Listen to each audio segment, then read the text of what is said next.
Welcome to the first video on China, dealing with the period prior to 600 BCE, so in period 1. So the big questions you should be able to answer after watching this video are, first, how were the people of ancient China influenced by their environment? And second, how did the ruler of China legitimate his power?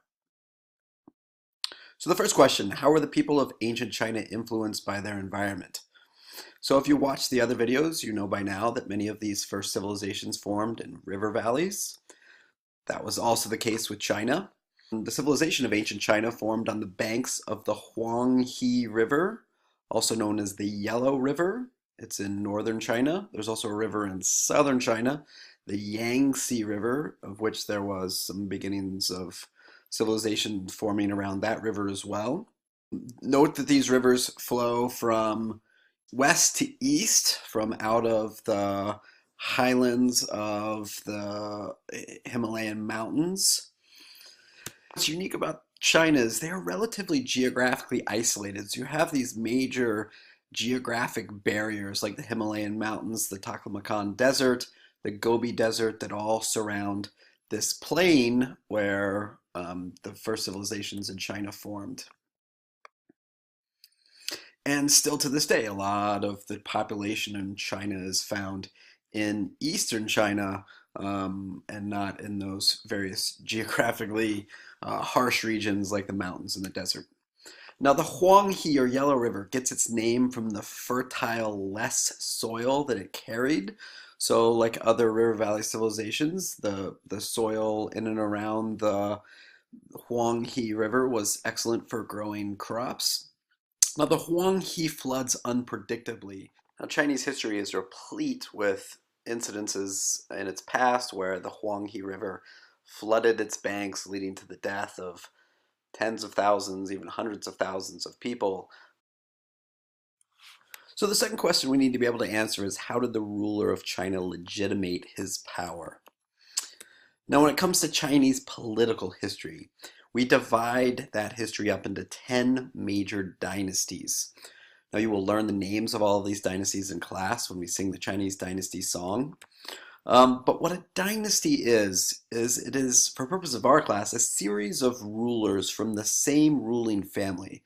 So the grandfather dies and then passes the rule on to his son, and then his son dies and passes it on to his eldest son. And that continues until a new dynastic family takes power. So a dynasty is a series of rulers. In the case of China, we'll be talking about China as an empire. So oftentimes they're referred to as emperors. So a series of rulers from the same ruling family. And so we can, again, for purposes of this of Chinese history, because it's so terribly long, it's 2,000 years of dynastic history, it's easier to divide up that history into 10 separate sections, even though in reality it's a lot more complicated than that. You just need to learn the simplified 10 different dynastic families that ruled China for over 2,000 years. So we begin with the Shang dynasty in ancient China, which again forms near the Yellow River in the period between roughly 1500 to 1000 BCE. The Shang then are replaced by the Zhou dynasty, which then continues to rule China for another about 800 years. And that actually, the Zhou actually kind of spill over into period 2 a little bit as well. If you think back to the video on Mesopotamia, we talked about governments were forming for purposes of flood control and irrigation because a single person couldn't build an irrigation system.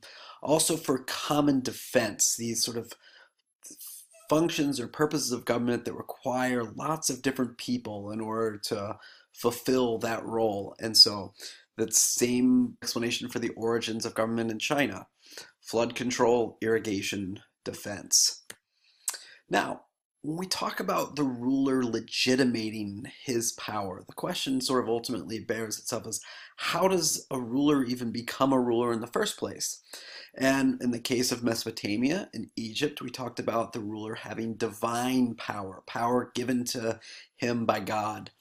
There was a very similar concept in Chinese history called the Mandate of Heaven, which was approval given to the ruler by the gods. Now, in the case of China, there's a little bit of a gray area when it comes to the gods, because yes, they believed in gods, but they believed ultimately it was their dead ancestors who would give power to the ruler to rule. Now, the mandate of heaven could be given, it could be lost by these ancestors. Now, the way that it could be lost is if the ruler wasn't acting virtuous, if the ruler wasn't conducting the correct rituals or honoring the ancestors. And as we'll see later on in Chinese history, when we talk about the ideology of Confucianism, this will start to make more sense in terms of the various rituals or practices that the ruler had to engage in order to maintain or keep the mandate of heaven. So how did one know when the emperor or ruler had lost the mandate of heaven? What the sources describe is that these angered ancestors would then cause revolts or natural disasters, which would then be seen as signs that the ruler had lost the mandate of heaven. Now, when we think about the origins of this term, right, the very first time that it really comes into use is in the Zhou dynasty. When the Zhou dynasty is taking over from the Shang, they need to provide some sort of an explanation for how they were able to now take power from the previous Shang dynasty. And so they created all these fantastic stories about the Shang dynasty. One of them was that the Shang had created this lake of wine, and they were just sitting around partying all day and drinking wine and carrying on. And that was used by the Zhou to then explain or legitimate their power over the Shang. So in Chinese history, again, we just mentioned that there were 10 dynasties, so we can kind of break these down into dynastic cycles, or the sequence of events occurring in a dynasty from start to finish. So it really starts with a new dynasty claiming the mandate of heaven. Over time, that dynasty establishes a period of peace and prosperity. There's sort of a golden age for the dynasty.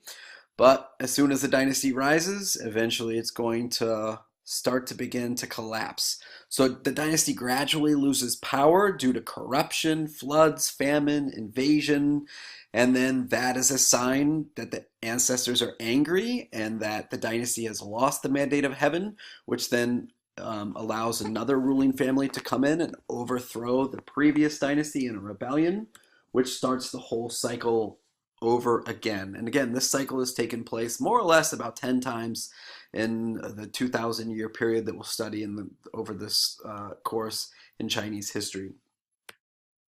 Now, one little piece that we will pick back up on this when we come back to China next time is the period right after the collapse of the Zhou dynasty.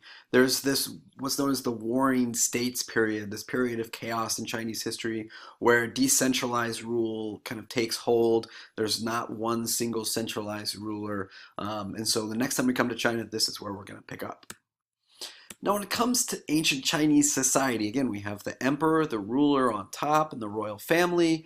Below them, we're going to see government officials throughout Chinese history having a significant amount of power, and then skilled craftsmen, farmers, soldiers, and peasants in that sort of middle lower class tier, and then merchants. Towards the very bottom of society, note that they're below farmers, soldiers, and peasants. And then at the very, very bottom, we have slaves, although in Chinese society, slavery was never as significant of a social practice as it we'll see in other places like the Mediterranean. Now, so some similarities we could identify between ancient China and other civilizations that we studied, like Mesopotamia or Egypt or the Indus River Valley, is that they had a patriarchal system where men had held positions of power. And we're going to continue to see that theme played out throughout Chinese history. Social classes, the formation of tiered social classes, and then slaves at the bottom of the social pyramid.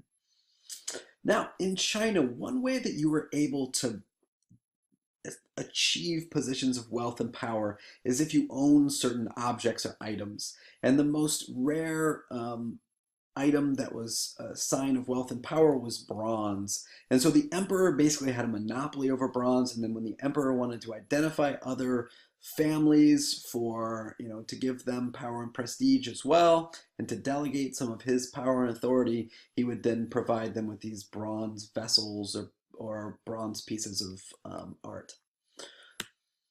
Now, in terms of ancient Chinese cultural traditions, if you've ever seen the movie Mulan, you know that Mulan spends a lot of time worshiping her dead ancestors, and that's relatively accurate in terms of history.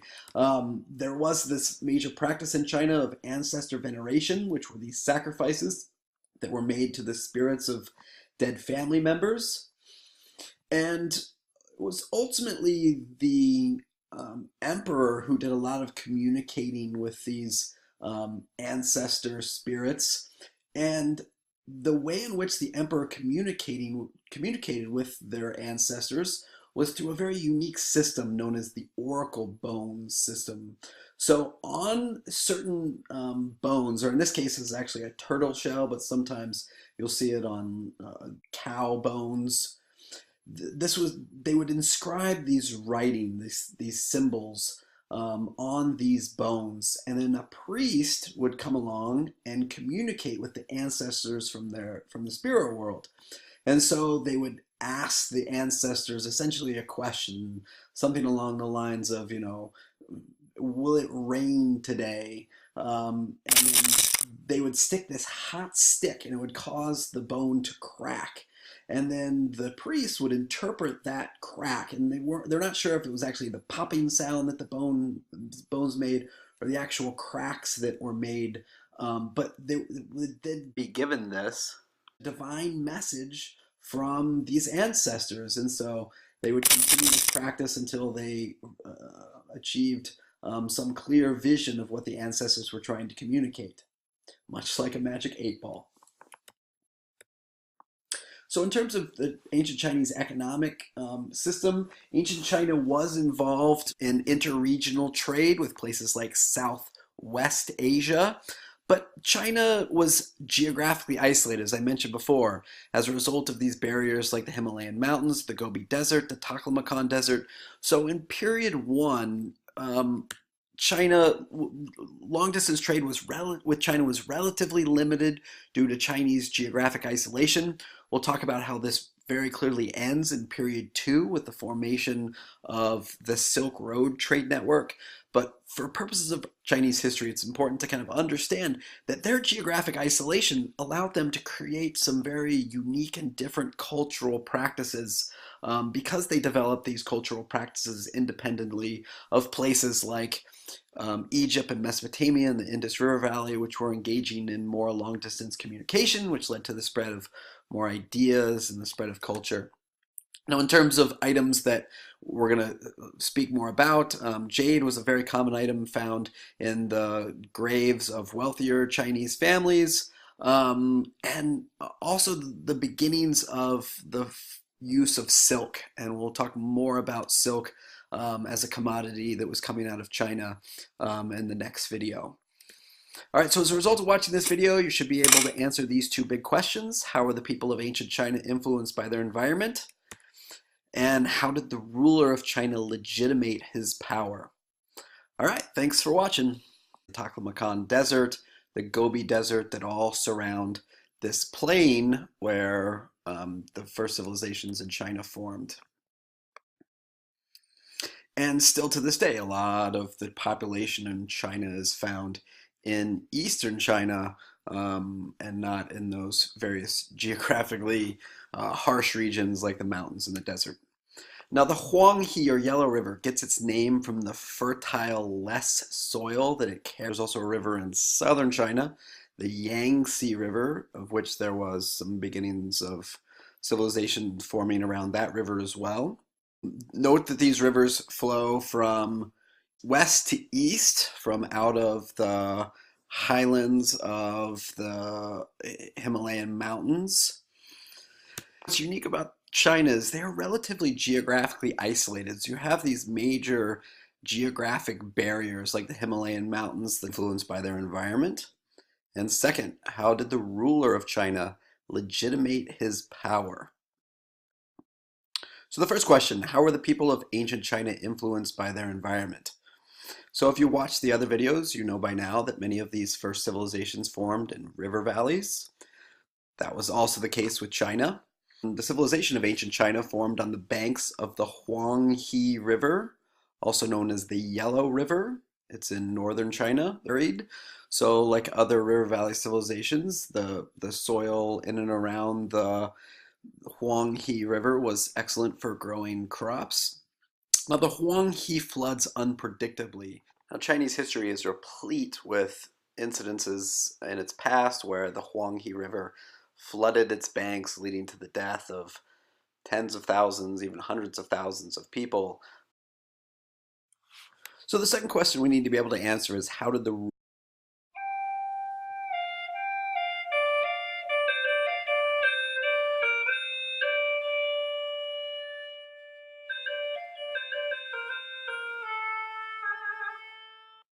Welcome to the first video on China, dealing with the period prior to 600 BCE, so in period 1. So the big questions you should be able to answer after watching this video are, first, how were the people of ancient China